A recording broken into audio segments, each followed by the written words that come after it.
Bonjour à toutes et à tous, ici Hélène de l'Étoile éveillée, j'espère que vous vous portez bien. Je vous retrouve encore une fois sous un format audio pour vous parler de la prochaine pleine lune et éclipse lunaire qui aura lieu ce mardi 8 novembre 2022 aux alentours de midi. Petit rappel de ce qu'est une éclipse lunaire. Alors ça arrive 2 fois par an et c'est lorsque, astronomiquement, la Lune et le Soleil sont en opposition. Donc ça, vous le savez, c'est ce qui se passe lors d'une pleine Lune classique. Ça se passe toujours, de toute façon, lors d'une pleine Lune, une éclipse lunaire. Et c'est aussi lorsque la Lune va être vraiment précisément dans l'ombre de la Terre. Et en astrologie, ça se caractérise toujours par une conjonction très proche du Soleil et de la Lune au nœud lunaire, donc du Soleil au nœud sud en Scorpion et de la Lune au nœud nord, ici en Taureau. Ce qui est aussi très important à préciser, c'est que les éclipses, alors qu'elles soient lunaires ou solaires, elles sont toujours très challengeantes parce qu'elles viennent mettre notre âme au défi. Je le rappelle, les nœuds lunaires, c'est quand même l'incarnation de tout ce qu'il y a à dépasser, de tout ce qu'il y a à surmonter et à atteindre comme objectif d'évolution.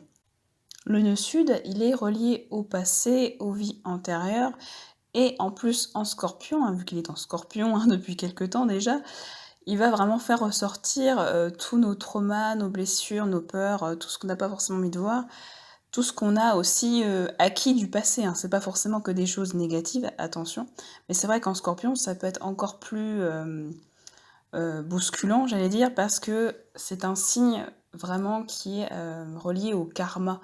Donc à cette loi de cause à effet, si on veut, c'est vraiment un équilibre à retrouver. Et le Scorpion, il vient vraiment remuer, oui, les fonds de tiroir, comme on dit. Et le nœud nord, c'est vraiment ce qu'on s'est fixé comme objectif d'évolution. Qu'est-ce qu'on a à dépasser finalement pour atteindre cet objectif. Le degré sabiant de cette pleine lune se trouve à 16 degrés dans le signe du Taureau et on a une bataille symbolique entre les épées, les disciples de la force, et les torches, les disciples de la lumière.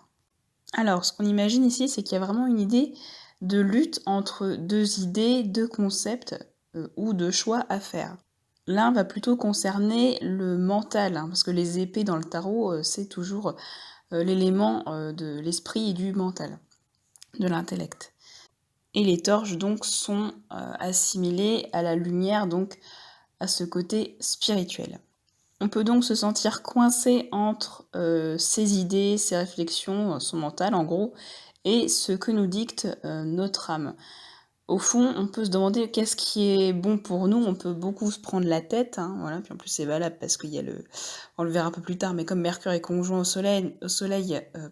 Scorpion, il peut y avoir beaucoup de cogitation, et donc du coup, de ce fait, il peut y avoir beaucoup de peur aussi qui remonte à la surface.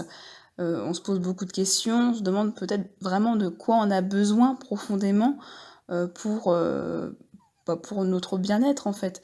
Et pourquoi j'en ai besoin et qu'est-ce que cela va impliquer si je satisfais ce besoin dans la matière. Parce qu'on est quand même dans une pleine lune en taureau qui demande vraiment à incarner les choses. Cette éclipse lunaire et pleine lune en taureau vient vraiment nous faire travailler sur le sens du concret, sur la manifestation, sur la matérialisation de nos désirs les plus profonds. En effet, grâce à Vénus et Mercure conjoint au Soleil, nous serons amenés à réfléchir très sérieusement sur ce qui compte le plus pour nous. Car je le rappelle, Vénus, c'est les valeurs. Ces trois astres sont accompagnés d'un astéroïde nommé Odin. Alors Odin, c'est le dieu des dieux dans la mythologie nordique. Il incarne la sagesse. Il a d'ailleurs sacrifié un œil pour pouvoir avoir accès à tous les savoirs du monde. Donc rien ne peut lui être caché. Et c'est en ça que ces trois astres et Odin vont vraiment nous pousser à plus d'authenticité et de vérité. C'est comme si les choses, donc tout ce qui est peur, blessure, les mensonges, tout ce qu'on met un peu sous le tapis, qu'on n'a pas forcément eu de voir, voilà, tout ça, ça remonte à la surface en quelque sorte. Et c'est évidemment dans un but d'épuration et de nettoyage. C'est en fait la continuité de la précédente nouvelle lune qui a eu lieu en Scorpion le 25 octobre dernier et qui nous a déjà pas mal challengé. Et ce petit monde étant en conjonction avec le nœud sud, nos anciens schémas, nos peurs et nos croyances limitantes devront être dépassés. Donc beaucoup de choses issues du passé referont surface, hein, comme je l'ai dit, en lien surtout avec notre enfance et nos vies antérieures. Donc ça peut être aussi un peu inconscient. Il y a ce qu'on voit aussi, c'est qu'il y a encore un karma vraiment à transmuter et ça va vraiment favoriser ça. Parce que la lune noire qui est en Cancer est trigone à tout ce petit monde en Scorpion. Et ce qu'il y a de très beau aussi, c'est que cela forme ce qu'on appelle la figure de la pyramide avec Neptune rétrograde qui est en Poisson.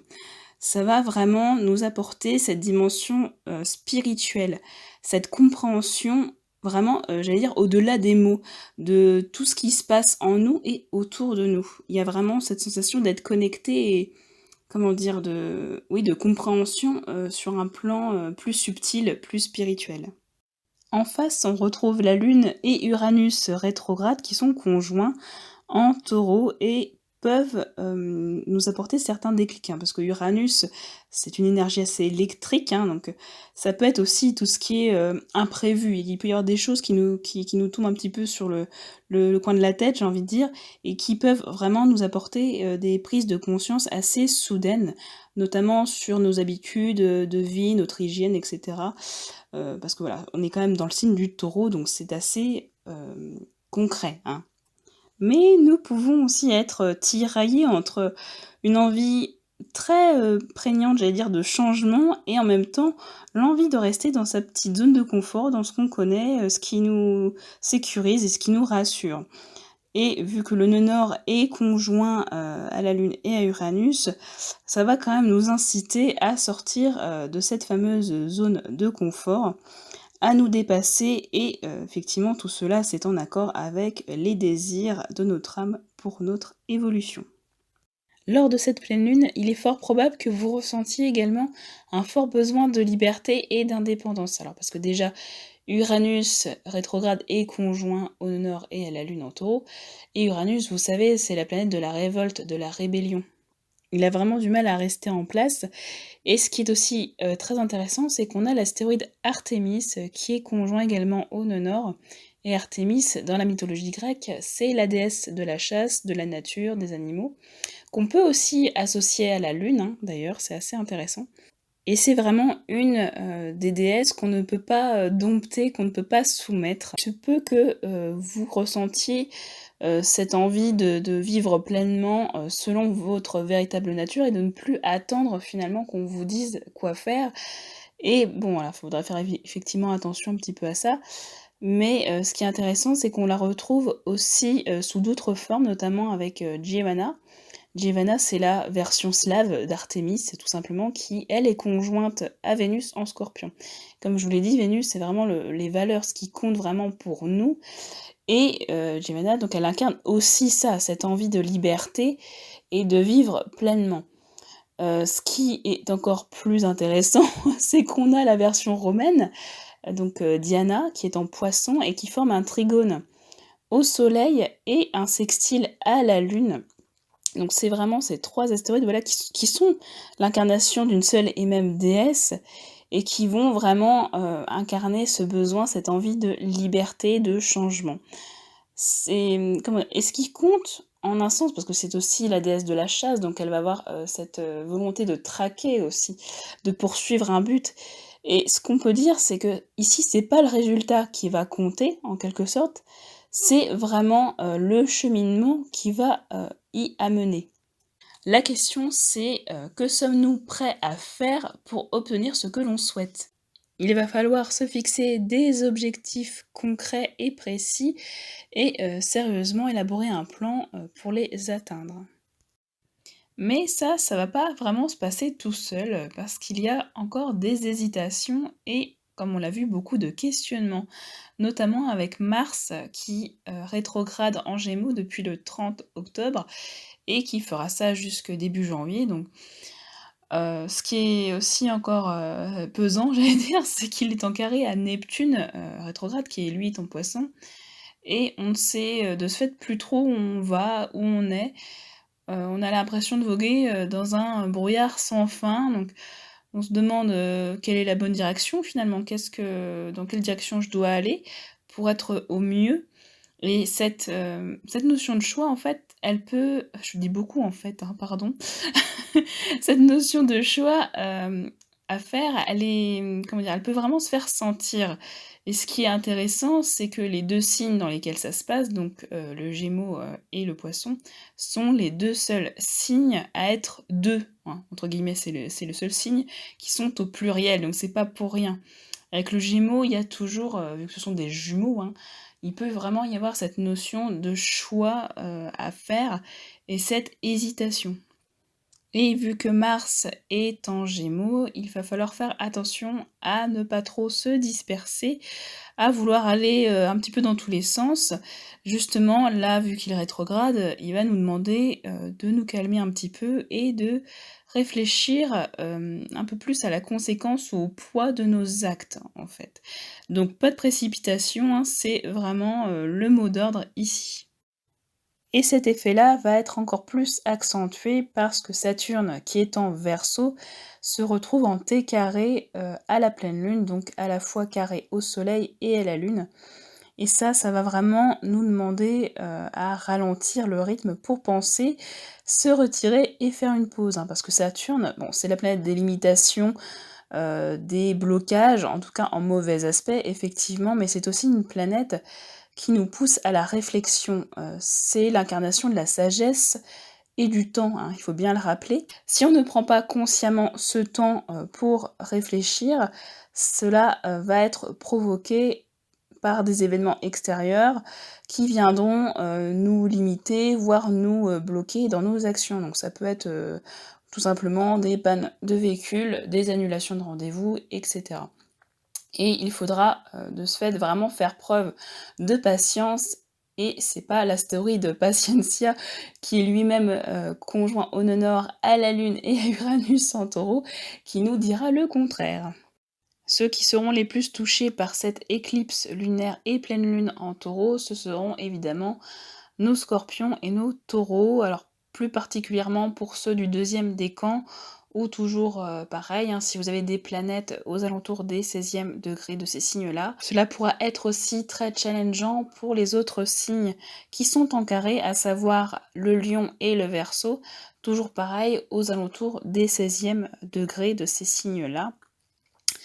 Et heureusement, il y aura d'autres signes pour lesquels ça se passera mieux. Alors ça veut pas dire qu'ils ne ressentiront pas, les effets, mais qu'ils auront peut-être plus de facilité à passer, cette pleine lune et évidemment ça se comment dire? Si vous avez, votre soleil par exemple, j'allais dire, en, Cancer ou en Poisson, mais que vous avez des planètes, qui sont situées aux alentours des 16e degrés, du Lion ou tout simplement du Verseau, vous pouvez aussi le sentir passer un peu plus, hein. Il faut bien faire la nuance. Mais en effet, les signes qui sont plutôt favorisés, ce seront les 2 autres signes d'eau, hein, puisqu'ils sont directement en trigone au soleil et sextiles à la lune en Taureau, et les 2 autres signes de terre, à savoir les Vierges et les Capricornes, qui eux sont trigones à la lune et sextiles au soleil. Si vous vous sentez trop chamboulé, trop secoué par ces énergies, la lune en Taureau vous conseille de vous reconnecter à vos 5 sens, à votre corps, parce que le Taureau, c'est vraiment, lié, au corporel, hein, et aussi, à vous détendre, à pratiquer une activité qui vous fait du bien, tout simplement. Vous savez, le Taureau, il aime se faire plaisir, un petit peu à tous les niveaux d'ailleurs, il faut qu'il se méfie.